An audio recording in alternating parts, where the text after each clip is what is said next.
Hello निशा. हाँ बोल. निशा, एक आनंदाची बातमी आहे. तो जॉन्सन केमिकल्स मधला जॉब आहे ना, तो मलाच मिळाला निशा.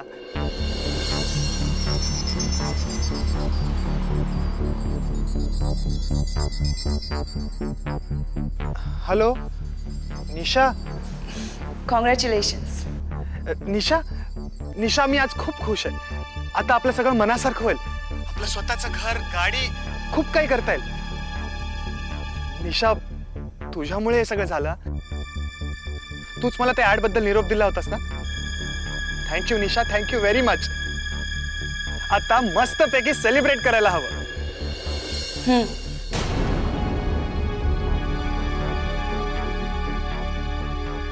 हे काय निशा, फक्त हूं?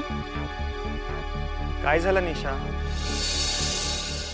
अगं अजून राग गेला नाही का समीरवरचा? कम ऑन यार, आता तर आपले सगळे प्रॉब्लेम सॉल्व्ह होणार आहेत. हे बघ निशा, तू लवकर घरी ये, नाही तर मी येतो तुला न्यायला. नाही नको, मी येईन स्वतःच. निशा, शेखर, मला ना आई बोलवते, आपण नंतर बोलूया. ओके?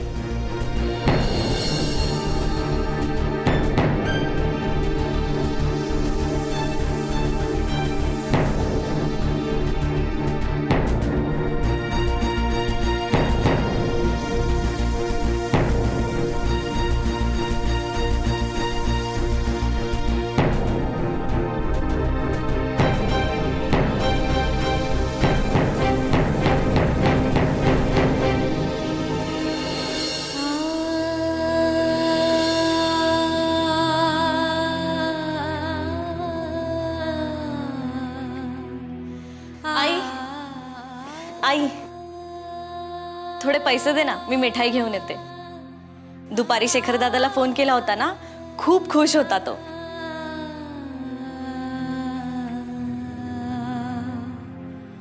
आई, काय झालं? कसला विचार करतेस? आपल्या समीरलाही काहीतरी कामधंदा मिळायला हवा होता का? त्याची वाईट संगत तरी सुटली असती. हो ना. आई, मी निशा वहिनीला पण फोन केला होता.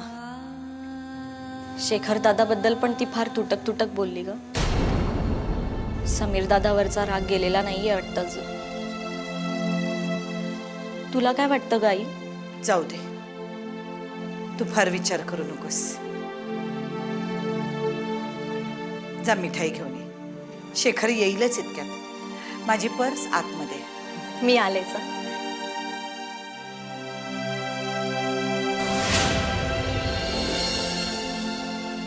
मला वाटत नाही निशा आता या घरात परत येईल. काय सांगू तुला उमेश, कशातच लक्ष लागत नाहीये माझं. घरी जायची सुद्धा लाज वाटू लागली आता. सगळ्यांना नकोसा झालोय मी. सगळ्यांच्या मते मीच नालायक, मीच निकम्मा. आणि ज्या घरात माझी काडीची किंमत नाही, तिकडे अडचण म्हणून मी कशाला राहायचं? अरे असं नाहीये समीर दादा. हे बघ, घरातल्या प्रत्येकाला असं वाटतं की तुझं भलं व्हावं. हा, सगळे खूप बोलतात तुला, पण तुझ्यावर खूप प्रेम करतात म्हणूनच बोलतात ना. तू काहीही बोल उमेश, या जगात फक्त पैसा बोलतो. आणि त्याच पैशांच्या जोरावर शेखर आणि निशा मला सतत टोचून बोलतात. पैसा बोलतो हे तर जगातलं एक मोठं सत्य आहे. अरे मला विचार ना, पैसा नसला तर किती चटके सहन करावे लागतात. लहानपणापासून भोगतोय मी, म्हणून कळायला लागल्यापासून स्वतःच्या मनाशी गाठ बांधली. स्वतःच्या पोटापुरतं का होईना आपलं आपण कमवावं. समीर दादा, तू वयाने माझ्याहून मोठा आहेस, पण मी तुला भाऊ मानतो म्हणून सांगतो. लहानशी का होईना तू पण एखादी नोकरी बघ, किंवा आईच्या मदतीने एखादा छोटासा धंदा केलास तर. हे बघ दादा, छोटीशी का होईना पण सरळ मार्गाने आणि मेहनतीने कमवलेली कमाईच तुला तुझा मान परत मिळवून देईल. तू लहान आहेस माझ्यापेक्षा, पण किती प्रेमाने बोलतोस रे. तुझं बोलणं मला अजिबात टोचत नाही. काय सांगू यार उमेश, शेखर आणि निशाशी भांडायला मलाही आवडत नाही, पण काय नाही ना आवडत? अरे मग आज तुमच्यातलं भांडण मिटवायची एक नामी संधी चालून आली. आपल्या शेखर दादाला त्याच्या मनासारखी नोकरी मिळाली आहे. हो, आणि तो खूप आनंदात आहे. चल, त्याचं अभिनंदन कर, त्याच्या आनंदात सामील हो. तुमच्यातला ताण आपोआप कमी होईल. उमेश पण मला ते जमेल का? न जमायला काय झालं? नक्की जमेल. हवं तर मी येतो तुझ्यासोबत. ठीक आहे, तू हो पुढे, मी आलोच.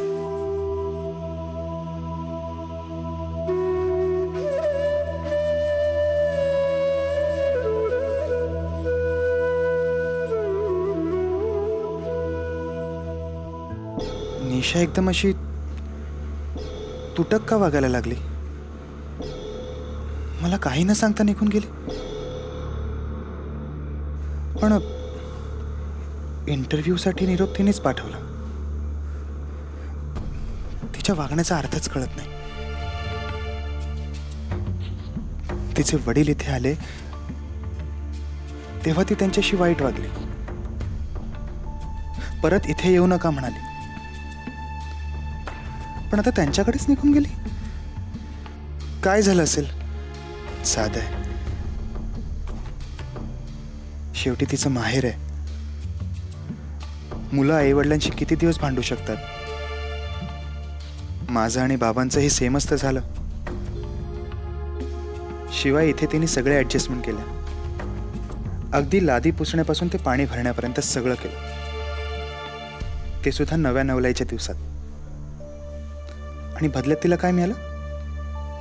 समीरची आरेरावी, उलट उत्तर आणि घरातल्या कामाची जबाबदाऱ्या. नाही नाही, कसंही करून तिला मनवायलाच पाहिजे.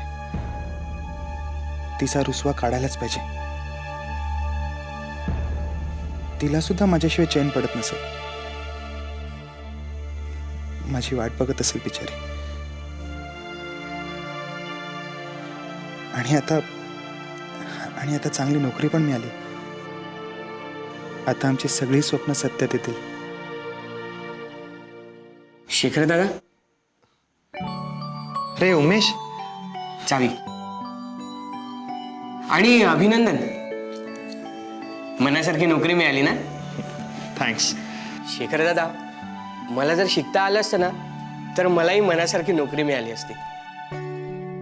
पण माझ्या डोक्यावर फक्त देवाचं छत्र. इतका जगलो हेच चिकार झालं. पण तुझ्या मनासारखं झालंय ना, मला खूप बरं वाटलं. उमेश, तू माझा कोणी नसूनही माझ्या सख्या भावासारखा आहेस रे. मला सख्या भावासारखा मान देतोस.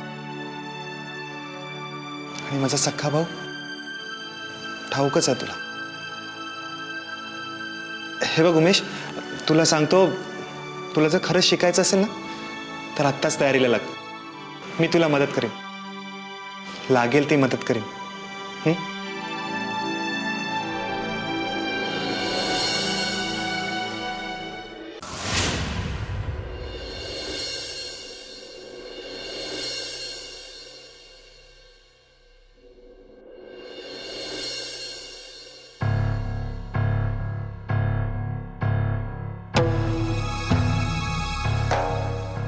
शेखरशी लग्नाला माझा विरोध होता.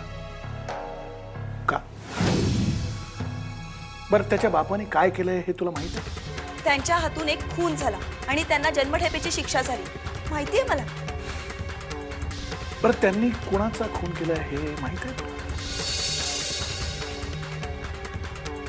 त्यांनी रंगरावचा खून केलाय. रंगराव कोण आहे? रंगराव माझा भाऊ, माझा सख्खा भाऊ. माझ्या सख्या भावाचा, तुझ्या काकाचा खून केलाय त्याने.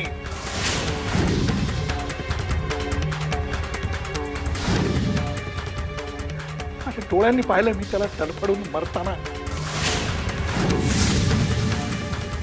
हा असा इतिहास त्या घराचा असताना मी माझ्या पुरीला सून म्हणून त्या घरी पाठवू?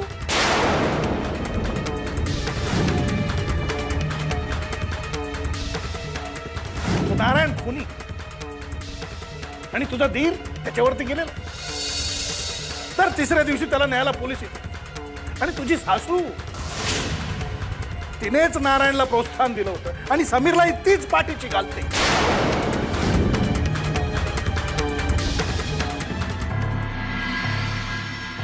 निशा, निशा काय झालं बोल ना.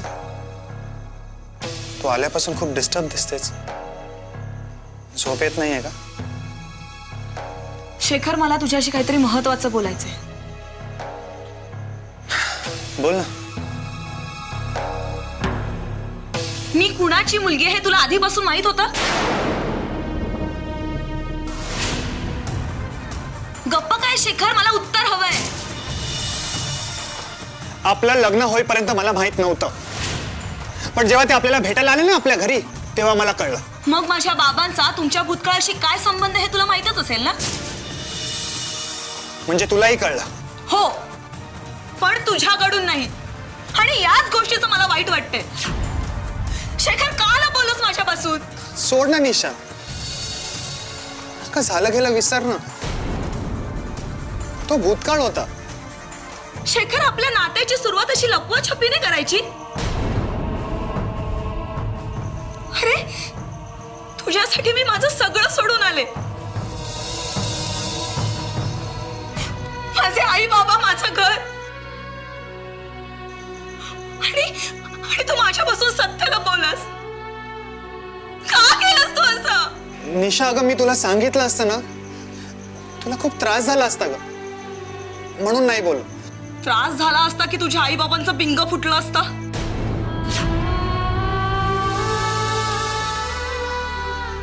काय बोललीस? माझ्या आई वडिलांचा पिंग? माझ्या? निशा, काय बोलतेस तू? हे काय केलं माझ्या आई वडिलांनी? उलट तुझ्या बाबांनी आम्हा सगळ्यांना जाळण्याचा प्रयत्न केला, कळलं? हे जर मी तुला सांगितलं असतं ना, तुला सहन नसतं झालं, म्हणून नाही बोल.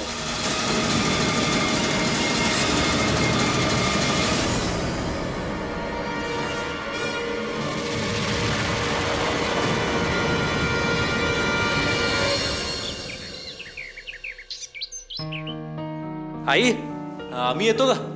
मंदार, अरे काहीच खाल्लं नाहीयेस तू. थांब, काहीतरी खाऊन जा. आई, काहीच झालेलं नाहीये. सगळं काही ठीक आहे. कसलाही तणाव नाहीये. असा भास निर्माण करून काही उपयोग आहे? आई, तू माझी काळजी करणं सोडून दे. कारण काही काळानंतर मी या घरात राहणार नाहीये. तेव्हा तू तुझ्या मनाची तयारी कर. मंदार, अरे का अभद्र बोलतोयस असं? तुम्ही आणि तुमचे हट्ट, दुसरं काहीच नाही करायचं का? आणि असलं तरी परवा कुठे तुम्हाला त्याची? आपल्या टोकाच्या भूमिकेचं बायकोला किती त्रास होत असेल याची जाणीव बापाला नाही. आणि आपली जिद्द आईच्या जीवाशी खेळ करते ह्याची जाणीव लेकाला नाही. अरे, माझी काहीच तत्व नाहीत, माझे काहीच विचार नाहीत असं वाटलं का रे तुम्हाला? तुमच्यासारखा कठोर मला होता येणारच नाही असं वाटलं का रे तुम्हाला? मंदार, तत्वाने किंवा हट्टाने नाही, मायेच्या नात्यांनी आपण बांधलो गेलो.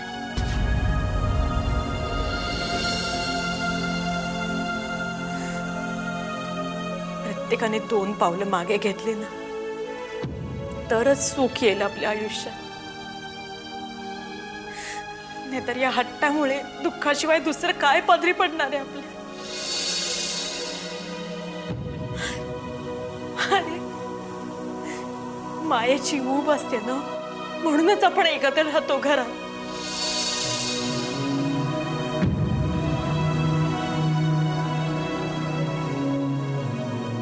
एकटं राहिल्याशिवाय याचा अर्थ कळणार नाही तुला.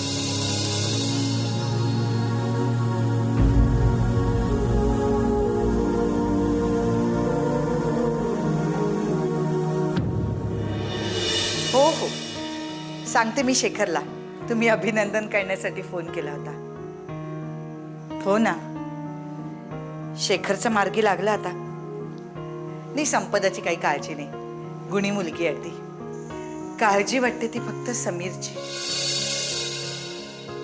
हो ना, बरोबर आहे तुमचं. चोच देतो तो दाणाही देणारच. बघूया आता काय करतो ते. ठेवू मी फोन? बर. झालं? लाडक्या मुलाचं कौतुक करून झालं तुझं? समीर, तूही चांगला शिकला असतास, एखादा कोर्स केला असता, अरे चांगली नोकरी तरी मिळाली असती तुला. मग तुझंही असंच कौतुक झालं असतं. हे बघ, आता तरी जिद्द धर आणि काहीतरी करून दाखव. आणि काही नाही केलंस तरी चालेल, पण आम्हाला लाज वाटेल असं मात्र काही करू नकोस. हे बघ, अरे रात्री बेरात्रीपर्यंत तू असा फिरत असतोस. कधी कमवायला लागणार तू? किती दिवस असा रिकाम टेकडा बसून राहणार आहेस? चुकीचं बोलते का मी?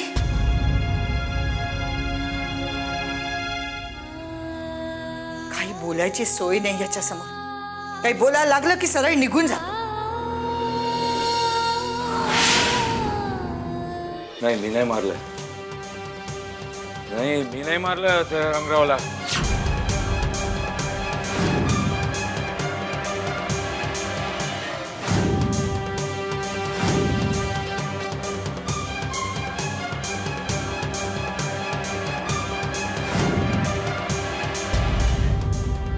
आई, हा? आई, अगं बाबांची तब्येत अचानक बिघडली.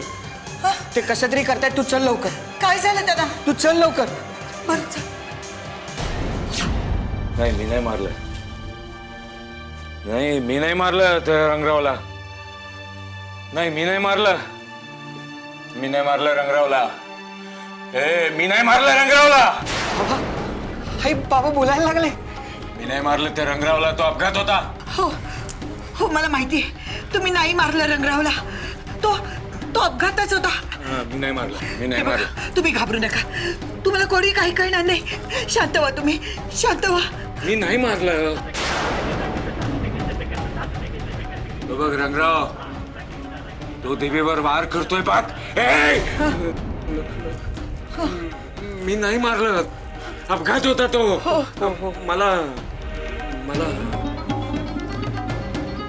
आई भवानीचं मंदिर बांधायचंय. हो, माझ्या शेतात मला आईचं मंदिर बांधायचंय. मंदिर बांधायचंय.